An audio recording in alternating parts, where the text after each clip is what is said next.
এই সহজ কৌশলটা জানলে কচুলতি পরিষ্কার করতে আর কষ্ট হবে না। চলুন মাত্র 1 মিনিটে দেখে নেই। আসসালামু আলাইকুম এভরিওয়ান, সকলে কেমন আছেন? আশা করি আল্লাহর অশেষ রহমতে সকলে ভালোই আছেন। আমিও আলহামদুলিল্লাহ ভালো আছি। বন্ধুরা, কচুলতি পরিষ্কার করতে কি এখনো অনেক সময় লাগে? তো আজ দেখুন মাত্র 1 মিনিটে কিভাবে একদম সহজে পরিষ্কার করবেন। ভিডিও শুরুতেই বন্ধুরা আপনাদের কাছে বলে রাখি, ভিডিওটা স্কিপ করবেন না, তাহলে কিন্তু অনেক কিছু মিস করবেন।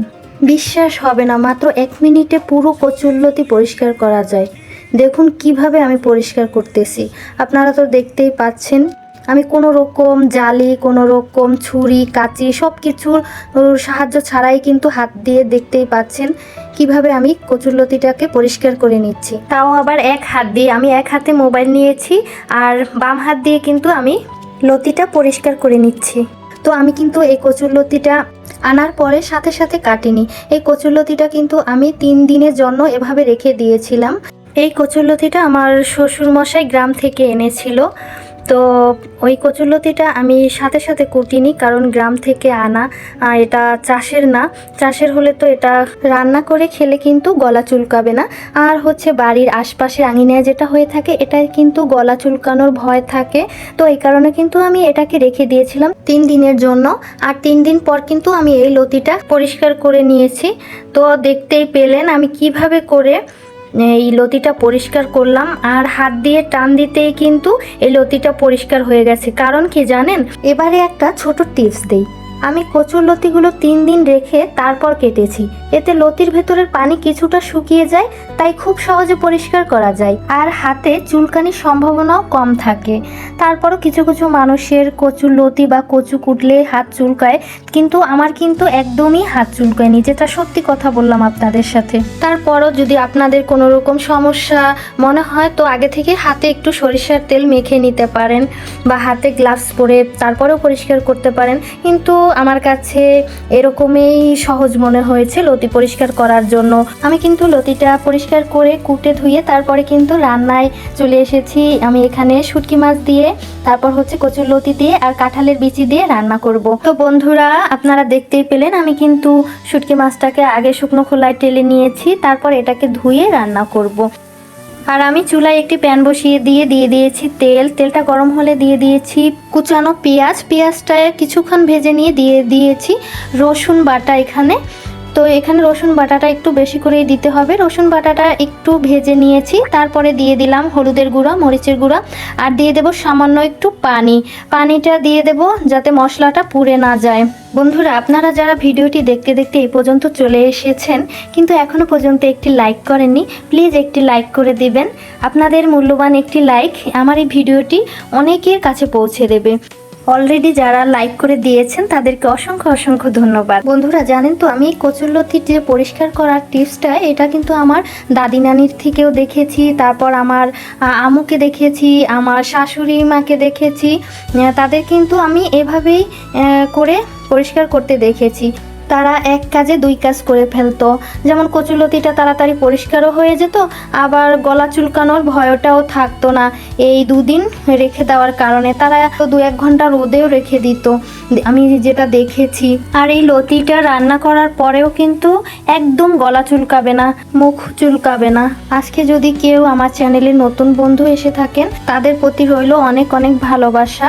আপনাদের কাছে যদি আমার এই ভিডিওটি কোনো অংশ ভালো লেগে থাকে, তাহলে আমার চ্যানেলটি সাবস্ক্রাইব করে বন্ধু হয়ে পাশে থাকতে পারেন।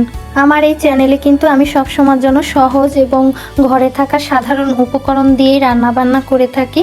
আর এই সহজ রান্নাবান্নাই আপনাদের সাথে শেয়ার করে থাকি। তো মশলাটা কিন্তু খুব ভালোভাবে কষিয়ে নিতে হবে। আর যে কোনো তরকারি রান্না হোক, মাছ রান্না, মাংস রান্না, যাই হোক না কেন, তো মশলাটা যদি খুব ভালোভাবে কষানো হয়, তাহলে কিন্তু ওই তরকারিটা বা মাছ মাংসের স্বাদটা কিন্তু অনেকাংশই বেড়ে যায়।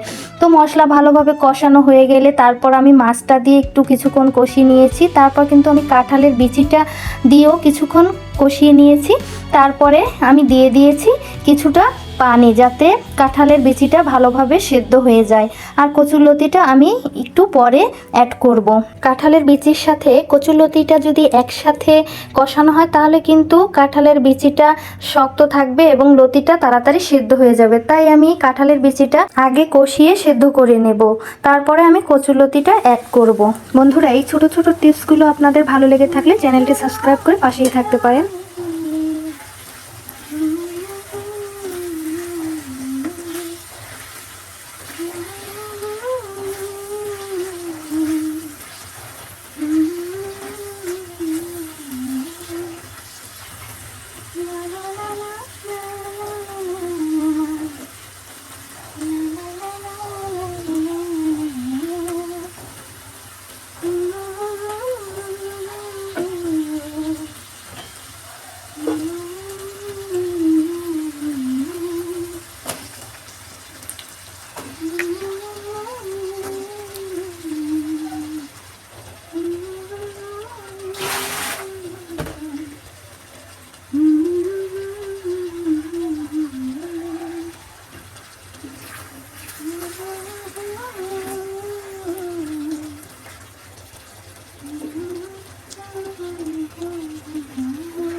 কচুরলতিটা দিয়ে আমি খুব ভালোভাবে কষিয়ে নেব 3 মিনিটের মতো। তারপরে আমি এখানে দিয়ে দেব ফুটন্ত গরম পানি।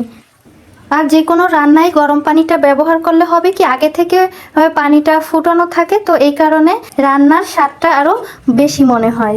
রান্না করার সময় দেখি বাইরে প্রচুর মেঘ করেছে, তো এটাও আপনাদের সাথে শেয়ার করলাম। আর আমার একটু বদভ্যাস কিনা জানি না, রান্না করার মাঝে মধ্যে আমি এরকম একটু গুনগুন করে থাকি।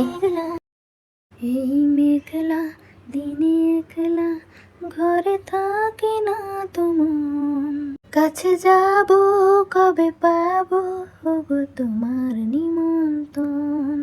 এই মেঘলা দিনে একলা ঘরে থাকি না তোমার, কাছে যাব কবে পাবো ওগো তোমার নিমন্ত্রণ। যদি বনে ওই হাওয়া করে শুধু আসা যাওয়া, হাই হাই রে দিন যায় রে পরে আধারে ভুবন, কাছে যাব কবে পাবো ওগো তোমার নিমন্ত্রণ। এই মেঘলা দিনে একলা ঘরে থাকে না তোমার, কাছে যাব কবে পাবো ওগো তোমার নিমন্ত্রণ।